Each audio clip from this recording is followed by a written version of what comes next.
birthday balloons, and objects that suggest a family-friendly version of the occult surrounded her. The collapsible table that my wife used for laundry folding was now covered in a dark red tablecloth, and a crystal ball the size of my skull sat in the center of it.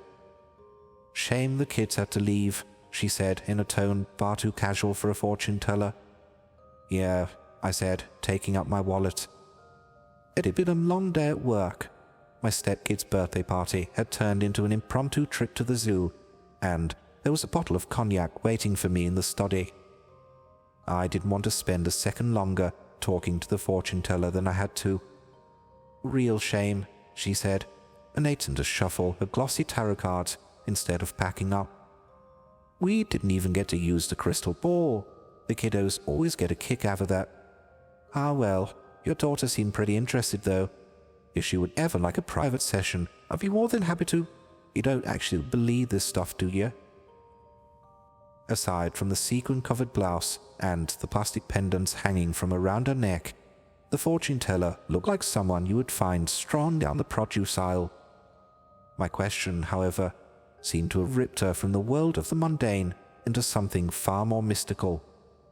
Her face twisted into a confused grimace, the grey mole beneath her eye twitched. "What do you mean?" she asked in a tone feigning offense. All of this nonsense, magic. You don't actually believe in magic, do you?" I asked, pointing to the silliest object on the table. She picked up the flimsy plastic stick labeled as the magic height predictor and laughed.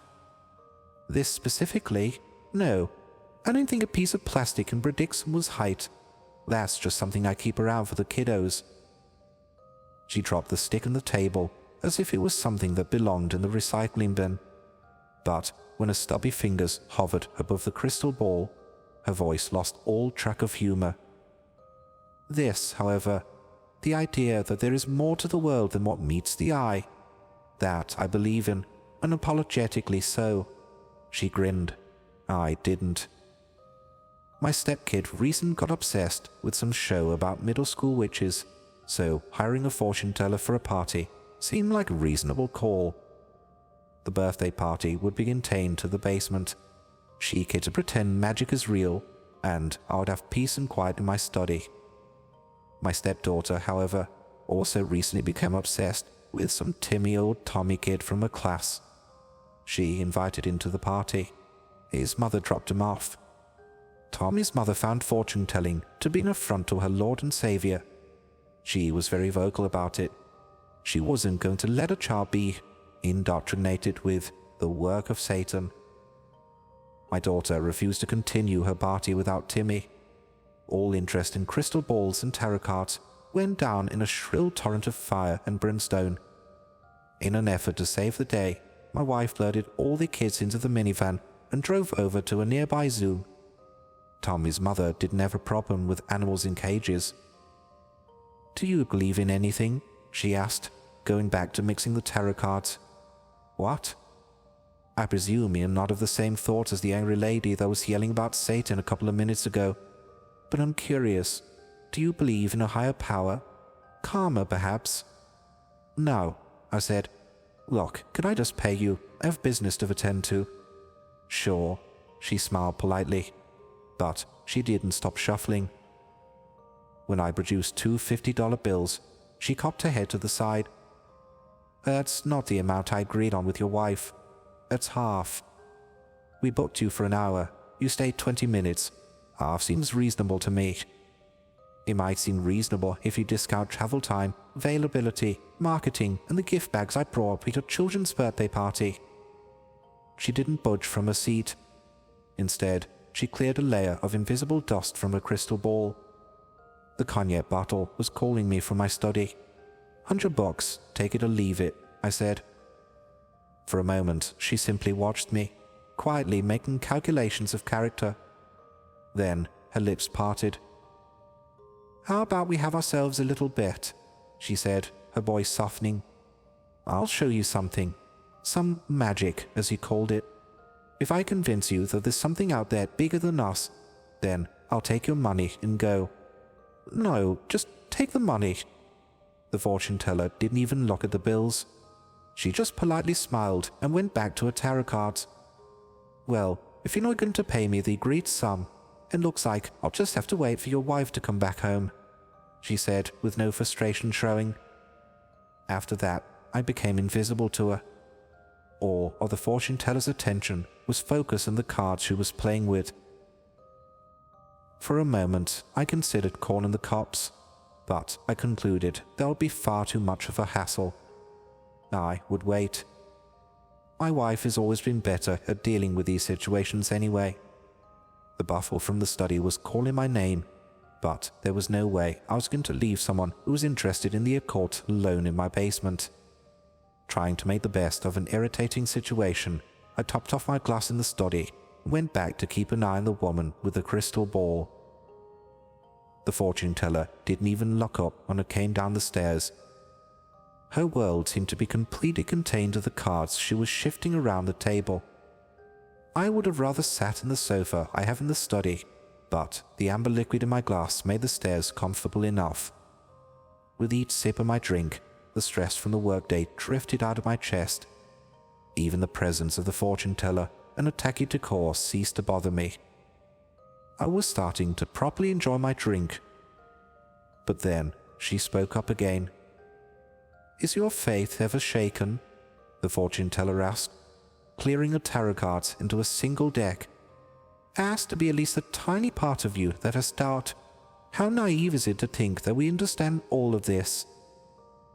She spread out her arms as if my cramped basement was the most complex mystery in the universe. "What are you talking about?" "I'll wager," she said, smiling. "You look like a man who would prefer to drink without my company, and I would like to be elsewhere as well. All it would take is a couple of minutes of your time. Or, if you want me out of your house even faster, just give me my $200. The smell of laundry detergent was sneaking hints of dish soap into my drink. I knew the glass was clean. I knew the cognac was good. Yet the aftertaste was still there. What happens if you do convince me that magic is real? "So you do have doubts?" "No, I just want to know what I'm signing up for." "If I convince you there's something more to this world than meets the eye, and I will take the $100 and leave." She pushed one of the children's chairs out from behind the table and beckoned me to sit down. "So, what do you get from convincing me?" "A feeling of self-satisfaction." As she grinned, the grey mole beneath her eye became almost imperceptible. "That's why we do most of the things we do, right?" And I didn't want to argue another abstract point with her. I just wanted to enjoy my drink in peace. As I sat down at the table, all of the fortune teller's tchotchke were cleared away, leaving nothing but the oversized crystal ball. She reached across the table and took my hand in her stubby fingers. "Now, could I ask you to breathe on the crystal ball?" The object in front of me looked less like a window to the realm of the supernatural and more like a shell or someone's ornate porch light.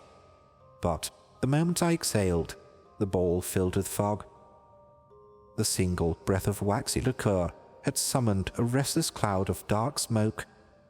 The fortune teller squeezed my hands tight. Beyond the screen of darkness, something twitched. "You've felt it before," she said, her voice grown dark. "That feeling of being watched, of being observed.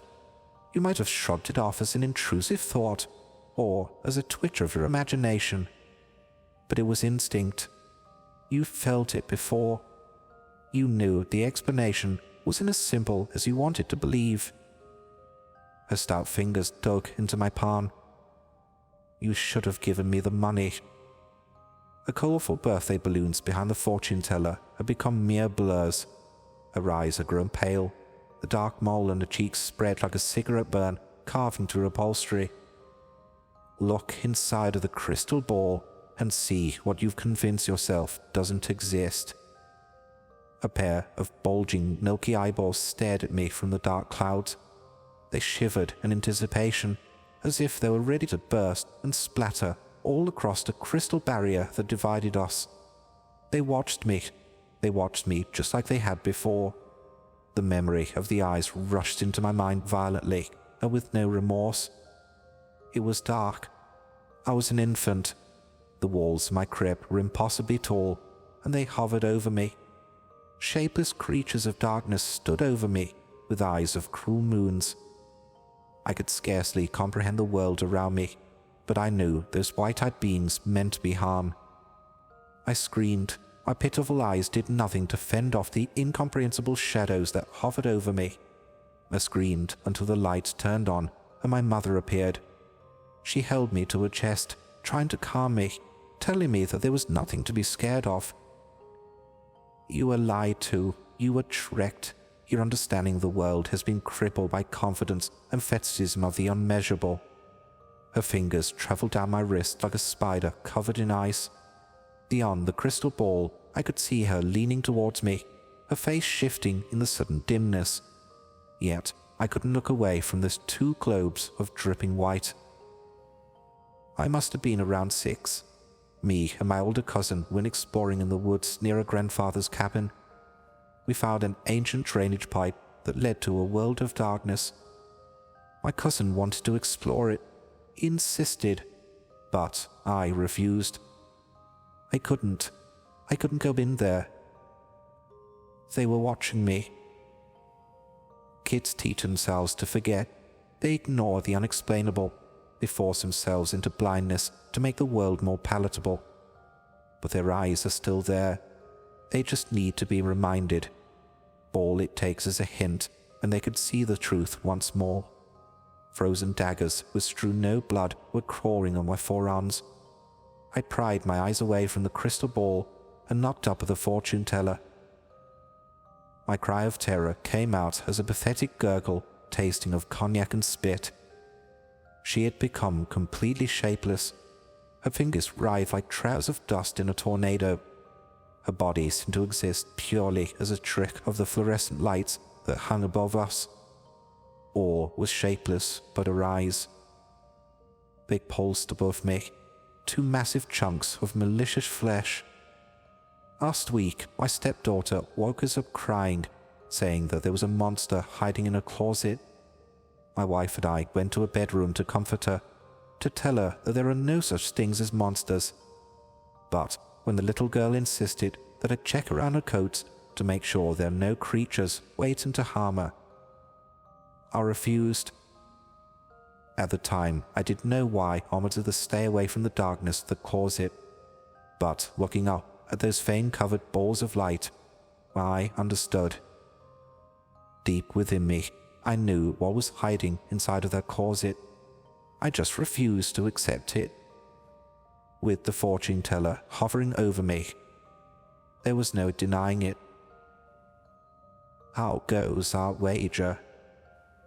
The words slithered out of her non-existent lips like 1,000 whispers. "Is your faith still unshaken?"